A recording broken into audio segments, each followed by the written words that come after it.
Mesdames et messieurs, bonjour pour celles et ceux qui ne font que nous rejoindre. Je m'appelle Michel Reibel, je suis en train de présenter à vous des hommes et des femmes qui ont envie de parler de digital, mais pas de manière technique seulement, mais sur une édition qui est, nous le pensons, favorable au changement, à savoir le numérique et tactique. Alors aujourd'hui, la tactique, c'est quoi? C'est pas une stratégie. Une stratégie, pour résumer, c'est à quel jeu jouons-nous, sur quel terrain et comment on gagne la partie. La tactique, elle permet d'y arriver. Alors aujourd'hui, je vais vous présenter un sujet d'ailleurs qui a demandé un grand nombre d'attention de notre part, à savoir en matière de neuromarketing. Aujourd'hui, le mérite est le nouveau marketing et on va vous expliquer avec Georges-Édouard Dias qui va venir me rejoindre dans quelques instants comment gagner de nouveaux clients en agissant sur leur douleur plutôt que sur leur plaisir. Moi, j'ai envie en introduction de vous expliquer un jour ce que j'ai découvert. Parce que nous, les hommes, quand on a des enfants, on croit qu'on sait qu'on a des enfants. Et un jour, la CAF a envoyé un document et j'ai lu ce document en disant « N'engueulez pas votre gamin qui court pour lui dire « Non, fais pas ci, non, fais pas ça ». Dites-lui simplement « Ça glisse, attention, le sol est glissant ». L'impact, je dirais, est tel qu'en réalité, on se dit « Mais moi, je suis le papa, donc je vais exercer plutôt mon autorité coup de bâton », alors qu'en réalité, autorité vient de la même racine de mots latin qui veut dire « augere », tirer vers le haut, augmenter. Donc aujourd'hui, Georges-Édouard Dias. Alors les doléances de Georges-Édouard sont acceptées. On va vous délivrer un sujet passionnant, mais le ramener donc sur cette préférence, j'ai envie de dire, cérébrale que chacun d'entre nous détient. Hein, on a tous des préférences cérébrales. Et l'idée, c'est de se dire, mais est-ce que le neuromarketing, c'est un bad buzz ou c'est réaliste? Alors, je vais me présenter à vous rapidement le temps que Georges-Édouard se prépare. J'ai eu la chance d'étudier le cerveau pendant 3 ans sur la base d'un ouvrage de l'OCDE que je vous recommande à tous. Pourquoi? Parce qu'il n'est pas adressé à des scientifiques uniquement, si ce n'est qu'il est adressé aux parents, aux enseignants et aux politiques. L'idée, c'est est-ce que le cerveau peut apprendre mieux si on sait comment il apprend? La réponse a été oui au terme de 8 années de recherche pluridisciplinaire. Et en réalité, on parle de, si vous voulez, de fond aujourd'hui, de neuroéducation. Qu'est-ce que c'est la neuroéducation? C'est le mariage des neurosciences et des sciences de l'éducation. Un cerveau, voyez-vous, quand il comprend, il ne retient pas forcément. C'est toute la différence entre la mémoire à court terme et la mémoire à long terme. Et aujourd'hui, si on aborde un aspect du marketing, quel est réellement l'enjeu de ce qu'on essaye de vous démontrer ou expliquer aujourd'hui? C'est que nous sommes dans un changement profond de l'attractivité par les propositions de valeur. Donc n'allez pas croire que c'est en disant à quelqu'un achetez ça parce que au niveau de vos besoins, ça va vous procurer du plaisir uniquement, etc. Tout ça est dépassé. Alors, pourquoi est-ce que traditionnellement, le marketing, la manière dont il nous expose des choses, s'est dépassé? C'est très simple. Sans même en avoir conscience, chacun d'entre nous va dépenser plus d'énergie sur la précaution de ne pas se sentir blessé, biaisé, plutôt que de se sentir bien lors de la prise de décision. En fait, vous êtes devant une interface numérique et vous voyez plein de choses fantastiques. On est Alice au pays des merveilles, on nous fait un tas de promesses, etc. Et là, derrière, on a un deuxième problème, c'est celui d'engager un parcours. Alors, j'ai demandé à Georges-Édouard Dias, qui est spécialisé dans le brand hospitality, on en comprend la promesse, je crois, brand hospitality. Quand j'ai lu ça, ça m'a littéralement convaincu. Pourquoi? Parce que le concept de brand hospitality, ça ne peut pas tomber comme ça du ciel. Georges-Édouard, présentez-vous et dites-nous qui vous êtes, ce que vous faites et comment vous le faites.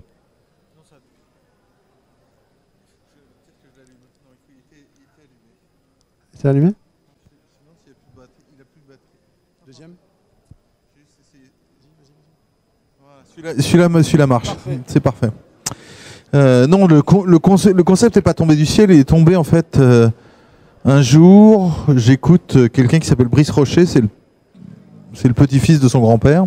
Son grand-père, il s'appelait Yves. Donc c'est lui qui est le CEO de Yves Rocher. Et il disait fondamentalement, la relation avec le client, c'est une relation qui est totalement à sens unique. C'est la marque qui décide du type de relation qu'elle veut avoir avec les clients. Et en fait, aujourd'hui, dans un monde du digital, dans un monde de contact, on est passé dans un monde de dialogue. C'est-à-dire que ça peut plus être une relation à sens unique, c'est une relation qui doit créer cette bivalence. Et donc, il ne s'agit pas seulement, effectivement, de prendre la donnée des consommateurs pour l'exploiter et éventuellement leur forcer quelque chose. Il s'agit d'être hospitalier vers cette donnée, de les écouter et pas seulement d'essayer de les endormir avec des idées positives et de leur faire plaisir, mais aussi de comprendre quels sont leurs pain points, leurs points de douleur, ce que tu disais tout à l'heure. Parce que le truc le plus beau, le plus intéressant, c'est quand je comprends mon consommateur à tel point que je sais ce qui lui fait mal. Et moi, ce que je trouve, c'est que la plupart des marques, en tout cas celles que je connais, elles ont du mal à comprendre ce qui me fait mal. Si pensez à toutes les marques avec lesquelles vous travaillez tous les jours, que vous avez tous les jours, je suis sûr que quand vous prenons une catégorie très simple, les telcos, qu'est-ce que ils nous font mal tous les jours, hein. Parce qu'ils nous ont vendu plein de choses formidables, mais derrière, dans l'usage, il y a un autre transfert. Il y a, on a mal. Ils travaillent absolument pas sur leur douleur. Je disais, moi, ça fait, alors je parlais des telcos, moi j'ai une douleur extraordinaire, c'est de pas pouvoir avoir une conversation qui n'est pas interrompue parce que je change de cellule. Je trouve ça absolument insupportable. Sauf qu'il y a personne qui adresse cette problématique. Donc j'ai mal là, et personne me dit, voilà comment je peux t'aider. Et personne d'ailleurs m'a demandé, parce que Orange me pose des tas de questions sur ce, je suis content, mais il m'a jamais demandé, c'est quoi le truc qui te fait le plus mal dans ta relation avec moi? Et c'est la même chose. J'ai dit Orange, j'aurais pu dire SFR ou Bouygues, hein, ne prenez pas spécifiquement pour un opérateur, mais et c'est ça, c'est-à-dire que le marketing, comme tu le dis, est un marketing qui a été conçu pour nous attirer sur plein de choses, nous promettre plein de choses. C'est Alice au Pays des Merveilles, c'est toi qui le disais. Mais finalement, dès qu'on rentre dans l'usage, c'est-à-dire qu'on est rentré, on a payé, et ben on se sent mal. Alors, c'est ça qui est extraordinaire. J'ai lu un des articles de Georges-Édouard Dias qui sait créer du contenu. Croyez-moi, je vais vous le dire, je suis créateur de contenu, qui disait, il y a 2 ans de mémoire, en 2015, en tout cas ça a été édité, qui disait, voilà, j'ai acheté mon super mobile en ligne, voilà, super, mon interface est là, c'est génial, l'idée est top, c'est sexy, j'achète. Voilà qui va prendre livraison de son mobile. Et il arrive dans le magasin, et le magasin lui dit, ah non, c'est une histoire vraie, ça, puisque c'est ton storytelling. Et à un moment donné, il dit, ah non, nous, on ne sert que les gens qui viennent acheter chez nous, dans le magasin directement. Donc cette marque-là s'est mise en porte-à-faux, finalement, et a transféré, finalement, une difficulté majeure qui rend anxiogène, c'est de dire, quid du prochain achat? Donc, finalement, mon premier constat, c'est une question. Ne sommes-nous pas complètement en décalage avec un curseur qui est sur l'historique, nos habitudes, la manière dont on fonctionne, etc. Et en fait, les dégâts collatéraux d'un marketing qui, quelque part, a oublié d'évoluer. Mais les dégâts sont colossaux parce qu'effectivement, pour moi, c'est la même marque. Qu'effectivement, dans ses boutiques, dans ce qui se passe online, dans la publicité qu'elle m'exprime. Et cette non-cohérence est tragique. Et quand vous avez quelqu'un... Alors c'est peut-être un franchisé, peut-être qu'il n'est pas directement, c'est un franchisé, d'accord, c'est pas. Mais quand il me dit, ah ouais, mais vous n'avez pas commandé en boutique, vous avez commandé sur Internet, et moi je m'occupe pas des trucs Internet, donc si c'est pas arrivé, c'est pas ma faute. Appelez-les, et que vous appelez la marque qui vous dit, ah bah oui, mais c'est parti en boutique. Donc si c'est pas arrivé, je sais pas quoi faire. Quel parcours du combattant. C'est un parcours du combattant, et c'est tout. Alors que la réponse était de dire. C'est moi qui suis responsable, ça aurait dû arriver, c'est pas arrivé. Je vous en donne un et j'en ai un en boutique, je vous le donne. Ce qui est extrêmement frustrant, c'est pas que le colis soit pas arrivé, c'est qu'en fait il y ait d'autres mobiles en boutique et que j'ai dans la boutique qui porte la même enseigne et je peux même pas y avoir accès. C'est-à-dire que en tant que marque, on me dit bah voilà, t'as pas compris, il y a 2 marques, il y en a une qui est le site web et une qui est la boutique. Comment s'y retrouver dans tout ça? Alors, ce sujet me passionne d'autant plus parce que ce matin, nous avons initié une rhétorique qui était la suivante. Lorsque les cibles deviennent chasseurs, devenez snipers. Mais si vous-même, vous allez vous faire chasser, vous allez vous faire cibler par le chasseur parce qu'il est dans d'autres besoins, il est clair qu'on va être confronté à un contre-courant, ou du moins, est-ce qu'on a des exemples concrets de phénomènes induits que tu as connus, qui a littéralement mis en difficulté une marque ou qui va mettre en difficulté une marque? J'entends pas une grande marque d'automobile qui a triché et qui en paye encore les prix, etc. C'est tous les jours. C'est-à-dire que d'abord, c'était dans le thème de ce matin, mais c'est aussi le mien. C'est-à-dire que moi, on m'a éduqué pendant des années dans mes cours de marketing pour m'expliquer que le consommateur était ma cible. Et que donc, si c'était ma cible, je devais être le chasseur. Et puis, quand j'ai commencé à observer moi en tant que consommateur, je me suis dit, mais fondamentalement, ce qu'on t'a raconté depuis des années, c'est complètement faux. Parce que qui est le mieux équipé pour trouver ce dont il a besoin et qui, grâce au digital, a des moteurs de comparaison, des avis d'experts indépendants, des recommandations de gens sur Facebook, d'amis sur Facebook, etc. C'est toi. Qui est-ce qui a des moteurs de recherche fantastiques qui te permettent de dire « Tiens, voilà exactement ce dont tu as besoin ». Eh ben, le premier truc, c'est qu'effectivement, c'est moi qui suis devenu chasseur et que les marques, ça devient mes proies. Alors, et donc, une marque, ça doit faire que c'est le gibier le plus intéressant pour le consommateur. La marque, elle doit se mettre en position d'être capturée par les consommateurs, pas l'inverse. Alors, c'est quand même invraisemblable d'avoir et des écoles de marketing depuis des années. C'est-à-dire que depuis des années, et tu continues, moi j'enseigne à HEC, tu continues à enseigner le marketing, tu dis la stratégie de ciblage. Mais tu dis, vous êtes complètement fous. On cible plus rien du tout. C'est eux qui nous ciblent. Donc il faut qu'on apprenne la stratégie de se faire capturer. Parce que c'est ça une marque. Il faut aujourd'hui qu'elle soit capable de se faire capturer. Georges-Édouard, j'ai pas d'autres mots, mais je voudrais juste qu'on analyse pour notre audience, je pense qu'on est prêt, qu'on analyse ça d'un peu plus près. Sur ce thème, quelque part, de compétences humaines, diverses et variées, le marketing va utiliser sa compétence pour adresser un super message, etc. On a vu qu'il était pour la plupart du temps dépassé, ou à contre-courant de ce qui arrive à l'utilisateur. Analysons rapidement, parce que vous êtes spécialisé dans la notion de parcours, en associant finalement quoi? Tous les canaux. On est d'accord. Le Blender Hospitality, c'est la boutique physique, bien que j'ai pu acheter cet article. C'est l'ensemble des points de contact. Question. Dans l'analyse, ne faisons-nous pas une erreur finalement, qui est la suivante? Prenons les pilotes de chasse de combat. Et moi, je n'ai pas été, toi, oui, mais... Non, les pilotes de chasse de combat. Moi, je n'ai pas été pilote de chasse. Non, je sais, mais vous pouvez aller sur YouTube, là maintenant, les uns et les autres, et aller taper cohérence cardiaque. Vous verrez en 2 minutes comment un pilote de chasse, vous imaginez l'émotion, hein, se faire chasser, et qui doit chasser aussi, qui doit sniper. Comment il exerce un contrôle émotionnel. Et je vais vous dire, il n'agit pas sur le cerveau directement. Donc le marketing intellectuel, les compagnies, etc., high performance, tout ce qu'on veut, etc. Moi, ça marche plus avec moi, et mes gamins non plus, hein, d'ailleurs, je vais vous dire. J'ai des enfants, ils accrochent pas du tout. Par contre, ils agissent sur le cœur.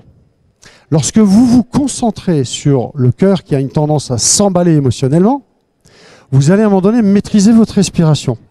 Allez-y, allez sur YouTube, cohérence cardiaque.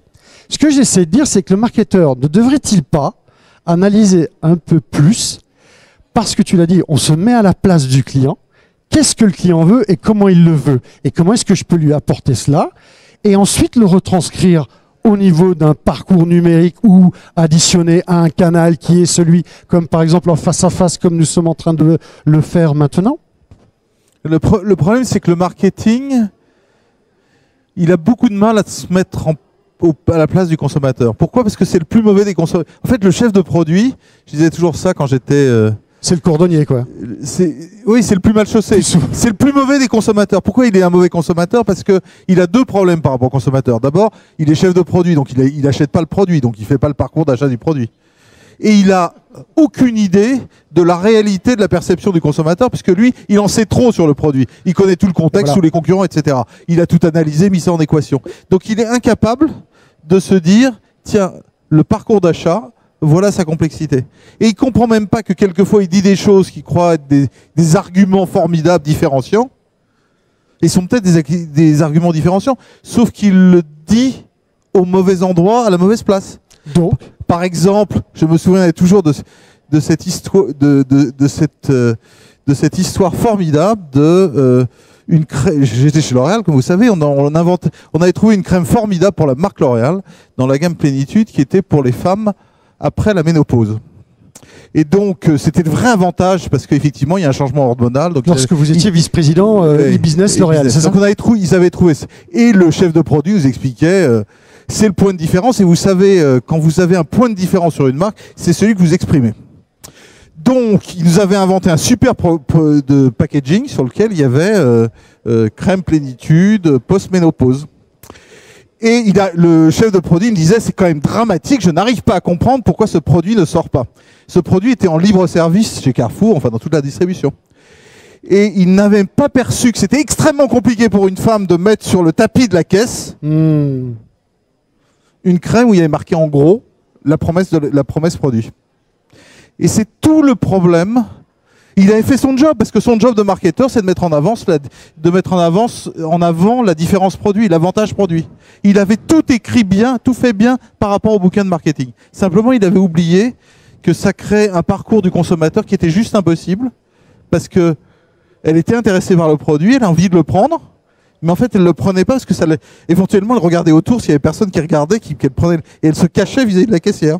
Donc, alors, on va résumer pour le public. En réalité, derrière une rhétorique un peu mystérieuse de la façon dont on vous a présenté cela, la personne qui nous a mis en relation, qui s'appelle Serge Gutnick, il m'a dit, il y a quelque temps encore, mais le marketing, c'est du bon sens. Et en réalité, quand j'écoute Georges-Édouard, avec qui j'ai fait quelques hangouts, épiques pour le dernier, je suis en train de me dire, mais ne perdons-nous pas de vue tout simplement les questions simples afin de fixer les réelles priorités. Donc un marketeur et un patron devraient être faits pour pouvoir s'entendre. Donc quand on est trop dedans et pas assez en retrait, comment on réorganise toute cette chaîne, y compris au niveau des ressources humaines? Par exemple, un élément simple, il y a chez L'Oréal une marque que j'ai toujours adorée, et qui est probablement la plus belle, parce qu'elle s'appelle Kiehl's. Donc vous connaissez, il y a une boutique à Strasbourg d'ailleurs, qui est magnifique. Et Kiehl's avait un truc assez particulier, c'est une marque que L'Oréal a achetée en 2000. Et dans la boutique Kiehl's, il n'y a pas des vendeurs. Il y a des gens qui s'appellent des KCR. Kiehl's Customer Representative. C'est la seule marque qui est pensée que le type qui est dans le magasin, ou la femme qui est dans le magasin, c'est une représentante du client vis-à-vis de la marque et pas l'inverse. Et c'est juste ça.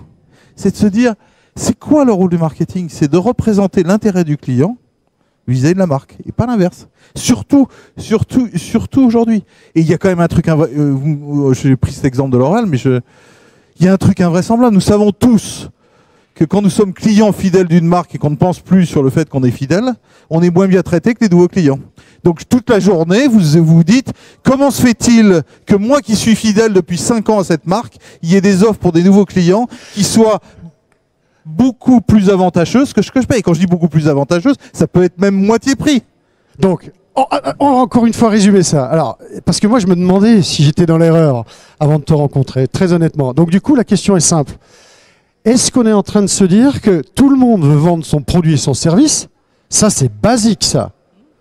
Parce que ma feuille Excel l'exige, je me limiterai à la feuille Excel et pas aux représentants de la feuille Excel et à qui elle est destinée. Et ne devrions-nous pas travailler sur sa stratégie pour le faire adopter? Car ce qui fascine, c'est pas le produit ou le service. Ce qui fascine, c'est la stratégie pour faire adopter. Et ça, c'est avéré. La fameuse question, c'est que nous, marketeurs, on travaille sur quelque chose que Google a d'ailleurs revisité d'une autre manière, qu'on appelle le moment of truth. C'est quoi le moment of truth? Moment of truth. Alors Google a inventé un truc qui s'appelle le zero moment of truth, disant fondamentalement le moment important dans la relation, c'est celui où je vais chercher, où je vais trouver la bonne solution. C'est ce qu'il appelle le zero moment of truth. Et on a besoin de preuves sociales, en fait. Merci d'aborder. J'ai besoin de Google et de preuves sociales à ce niveau-là. Nous, traditionnellement, le moment of truth, c'était quand on était devant le linéaire et qu'on voyait tous les produits et qu'on allait prendre le produit et le mettre dans son panier et le payer à la caisse. Ça, c'était le moment of truth. Mais quand on y réfléchit bien, le vrai moment of truth, c'est celui qu'on n'a jamais vraiment considéré. C'est le moment où on est chez soi avec le produit et qu'on va commencer à l'utiliser.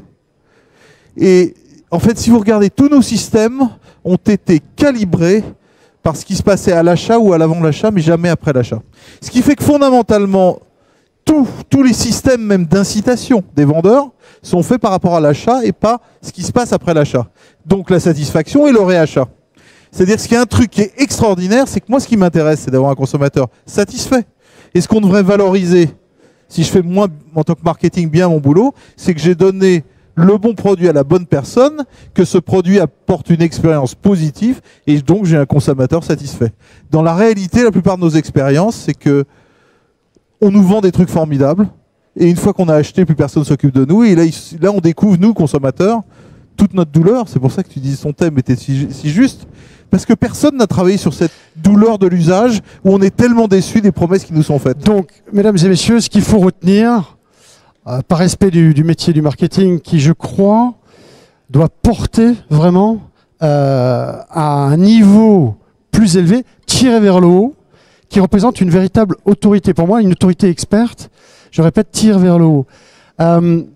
Aujourd'hui, on se rend compte que nous avons un message à délivrer, mais en même temps, nous nous y prenons mal pour simplement l'élaborer. Est-ce que nous ne gagnerions pas à mettre sur un bout de papier, simplement tirer un trait entre les deux, qu'est-ce qu'il y a de plus, qu'est-ce qu'il y a de moins, plutôt que de rentrer dans des concepts intellectuels, même des écoles, etc., et de se repenser et réinventer, et qui va forcément impacter votre modèle d'affaires, parce que le modèle d'affaires, lui, qu'est-ce qui se passe ?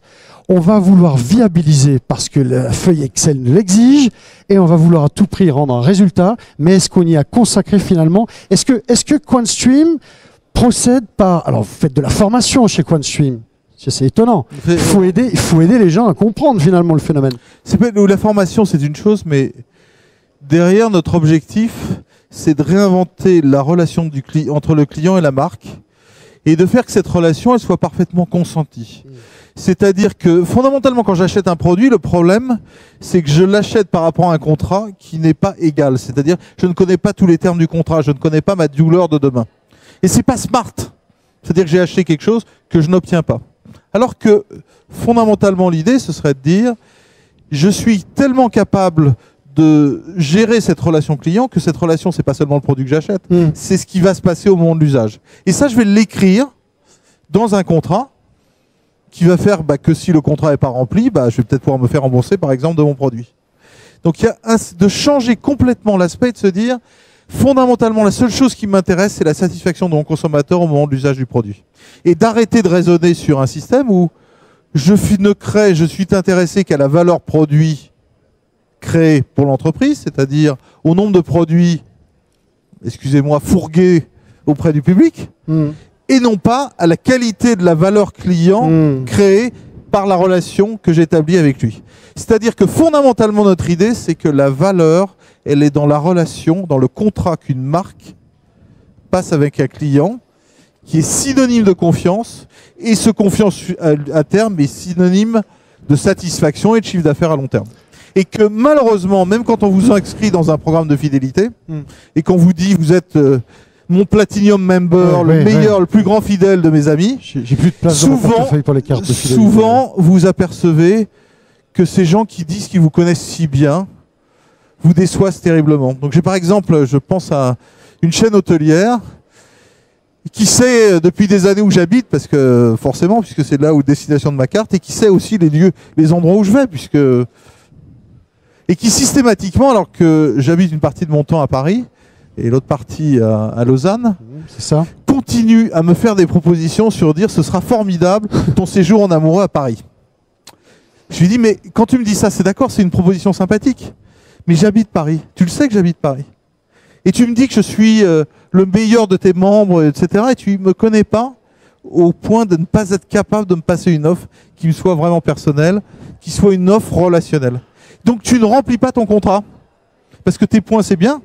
Mais si c'est pour que je les utilise dans quelque chose qui fondamentalement ne m'apporte pas de valeur ajoutée dans la relation, c'est vraiment pas ce que j'attends de toi. Je pourrais en parler des heures. Voilà, mesdames et messieurs, je vais vous proposer quelque chose d'intéressant. Concrètement, comment on mesure ça? Quelle technologie nous permet de garantir le future proof de votre marketing? Alors attention, je mets personne au défi, mais quel est l'instrument aujourd'hui qui nous permet de mesurer cela? Georges-Édouard? Alors moi j'ai une réponse parce que vous savez je travaille sur l'hospitalité. On a développé avec BVA quelque chose qui s'appelle le Brand Hospitality Quotient, le quotient d'hospitalité des marques, qui permet justement de déterminer comment chaque marque se situe sur les trois axes de l'hospitalité qui sont la bienveillance, l'humanité et l'intimité. et qui permet là aussi de prédire la performance à long terme de l'entreprise. Pourquoi? Parce que on s'est aperçu que les marques qui étaient hospitalières, c'était celles qui étaient le plus durables dans leur capacité à avoir de bonnes relations avec leurs clients, donc à développer un chiffre d'affaires harmonieux dans le temps. Et compte tenu de la manière dont nous consommons l'information, donc dit marketing, et compte tenu de l'impact du mobile aujourd'hui, est-ce que finalement, si je prends mes marketeurs et je leur dis attention, analysons un petit peu ensemble comment les gens consomment l'information via le mobile, est-ce que cela va m'aider finalement à transformer mon propre modèle et de ma proposition de valeur que j'adresse à mon public, à mon audience? Et bien sûr, non, mais la difficulté souvent, c'est qu'on a des indicateurs à notre disposition qu'on n'arrive pas à lire parce que souvent on les biaise en agissant juste sur le résultat de l'indicateur. Il y en a un très célèbre que vous connaissez tous qui fait partie d'ailleurs de notre quotient d'hospitalité, qui est un élément de notre quotient d'hospitalité qu'on appelle le Net Promoter Score, c'est-à-dire le pouvoir de recommandation de la marque. Si par hasard vous dites je suis le directeur des ventes, je vais dire c'est très important le NPS pour moi, donc je vais commissionner mes vendeurs sur le NPS.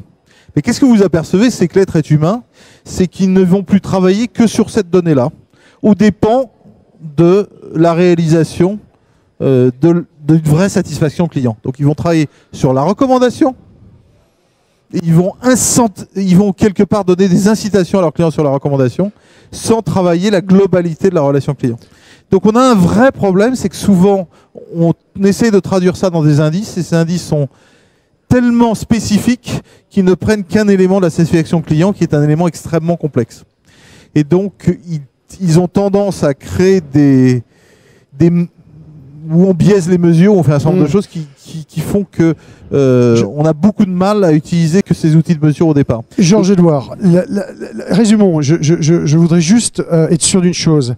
Est-ce que cela veut dire que l'avenir d'une marque ou d'une idée dépend d'une masse relative de données qu'il faut savoir interpréter et utiliser justement dans son message marketing ultra personnalisé, car on sait qu'on ne s'adresse plus à la maman ou à la bonne ménagère de 50 ans avec un message unique? Pour moi, de la donnée maîtrisée, c'est de la donnée dont mon client a aussi le contrôle. Pourquoi? Parce que demain, j'ai pas du tout envie, compte tenu des nouvelles lois qui viennent me faire un procès en abus de mon pouvoir sur l'utilisation de la donnée, mais surtout parce que en faisant ça, en lui donnant le contrôle de la donnée, je suis sûr que derrière, il a le service qu'il s'attend par rapport à la donnée qu'il me confie. Donc il faut extraire la connaissance dans le sang même de l'entreprise qui, sans même en avoir conscience, est en train de définir quelque part un modèle qu'on a tendance à pratiquer intuitivement, mais qu'il faudrait commencer à rationaliser parce que ça nous permet de le faire. Moi, je dis toujours, le poste de l'entreprise Jocelyne, la plus avancée sera celle qui sera capable de redonner au consommateur le pouvoir de ses données. Vous savez, moi je me dis toujours, si je regarde le volume de données qui sont générées par ma voiture, il est monstrueux. Je pourrais probablement moi-même en faire quelque chose. Sauf qu'il m'est confisqué par les constructeurs. Soit par le constructeur, soit parce que c'est un truc Android, soit par Google, enfin je sais pas, il m'est confisqué. Alors que si le constructeur me disait, voilà, je mets à disposition une plateforme compréhensible où tu as toutes tes données qui concernent ton déplacement et l'utilisation de ta voiture. My data. Et c'est ta donnée à toi, et tu décides des données que tu veux partager avec moi, et je te dis si tu partages ça, voilà les services que je peux t'apporter. Je peux t'apporter des services de conduite, d'efficacité, d'autopartage. Je peux inventer des tonnes de services que je peux te mettre. Et puis éventuellement, je te donne une autre capacité, c'est que ces données, elles sont suffisamment bien organisées pour que tu puisses les partager avec des tierces parties.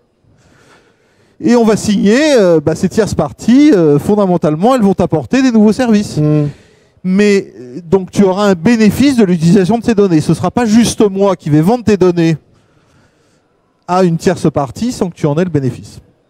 Et ça change complètement les choses. Parce que finalement, ce que je demande aux entreprises aujourd'hui, bien sûr la moindre des choses, c'est qu'elles ne vendent pas mes données sans m'en parler. Mais en fait, ce que j'aimerais fondamentalement, c'est qu'elles mettent à disposition mes données de manière organisée, de façon que moi, en tant que consommateur, je puisse décider de les apporter à des gens qui peuvent m'apporter un service et que je puisse en tout cas avoir rémunération d'une partie de cette donnée que j'apporte. On arrive à la fin. Mesdames et messieurs, Je voudrais juste remercier Georges-Édouard, vous remercier d'être là aussi. Vraiment, c'est un sujet passionnant. Je pense qu'on pourrait en parler vraiment. C'est un très gros chantier qui s'ouvre. Nous avons vraiment culturellement la nécessité de reprendre et de nous recentrer finalement au sein de tout ce qui peut évoluer et ne pas simplement être des robots et peut-être être capable à l'avenir d'être plus malin que des robots. Merci beaucoup. Bon après-midi à vous.